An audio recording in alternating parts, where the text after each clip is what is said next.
کیا سنت ادا کر رہے ہیں اور جماعت فرض نماز شروع ہو جائے تو کیا کریں؟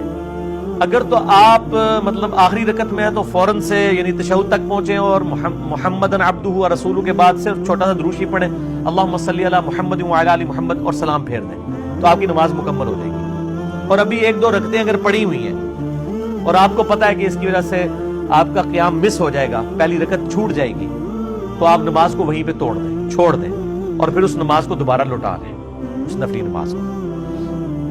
فجر کی سنت اگر جماعت شروع ہو جائے تو کب پڑھیں؟ جب جماعت، تو بخاری مسلم میں حدیث ہے، جب فرض کی اقامت ہو جائے تو کوئی نماز درست نہیں ہے، ٹھیک ہے؟ تو آپ سنتے پھر نہیں پڑھ سکتے، آپ فرض نماز ہونے کے فوراً بعد پڑھ لیں۔ وہ ترمذی میں روایت موجود ہے، ترمذی والی سند تو کمزور ہے، البتہ صحیح ابن خزیمہ میں اور صحیح ابن حبان کے اندر موجود ہے کہ نبی علیہ السلام ایک دفعہ فجر کی نماز پڑھ کے نکلے تو ایک بندہ نماز پڑھ رہا تھا، آپ اس کے پاس کھڑے ہو گئے، جب سلام پڑھ کے پھیر کے فارغ ہوا، آپ نے پوچھا یہ کیا پڑھا تم نے؟ کوئی کل سے جو ہے وہ فجر کی 4 رکعتیں پڑھنا شروع کر دے گا۔ اس نے کہا رسول اللہ میں نے فرض نہیں پڑھے، میری فجر سے پہلے جو 2 رکعتیں رہ گئی تھی نوافل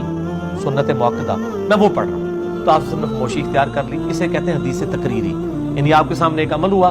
آپ نے خاموشی اختیار کر لی۔ یہ حدیث آپ کو مشکات میں بھی جو ہے وہ پہلی جلد کے اندر مل جائے گی، اس کے نیچے شیخ زبیر صاحب نے تحکیم بھی کی ہوئی ہے کہ ترمذی والی روایت کمزور ہے، لیکن چونکہ اس کی صحیح سند ابن حبان اور ابن خزیمہ میں موجود ہے لہٰذا اس کا متن بالکل ٹھیک ہے۔ فوراً بعد پڑھ لیں، اور اگر آپ سورج نکل کے پڑھنا چاہتے ہیں اس وقت بھی پڑھ لیں، لیکن یہ جو عوام میں مشہور ہے کہ جی اتنی دیر آپ مسجد میں بیٹھے رہیں گے، یہ تو فقہ حنفی میں بھی کہیں نہیں لکھا ہوا، یہ لوگوں نے مشہور کیا ہوا ہے۔ آپ گھر جا سکتے ہیں، اور اگر کوئی نہیں بھی پڑھتا گناہگار کوئی نہیں ہے، بعد میں پڑھ لیں، زور سے پہلے پڑھ لیں، زور کے بعد پڑھ لیں، 12 رکعتیں دن رات میں پوری کر لیں، ٹھیک ہوگا جی؟ اس میں کوئی ایسا ایشو نہیں ہے، آپ کو پریشانی والی کوئی بات نہیں ہے۔ باقی جو ہے وہ اس حوالے سے میرے کلپس چڑھے ہوئے ہیں فجر کی سنت کے اوپر، ابابین کے اوپر، اشراق کے اوپر، چاشت کے اوپر، جمعے کی رکعتوں کے اوپر، آپ کچھ بھی لکھیں، ساتھ انجینئر محمد علی مرزا لکھ دیا کریں تو میرا کلپ الحمدللہ اس حوالے سے کھل جائے گا۔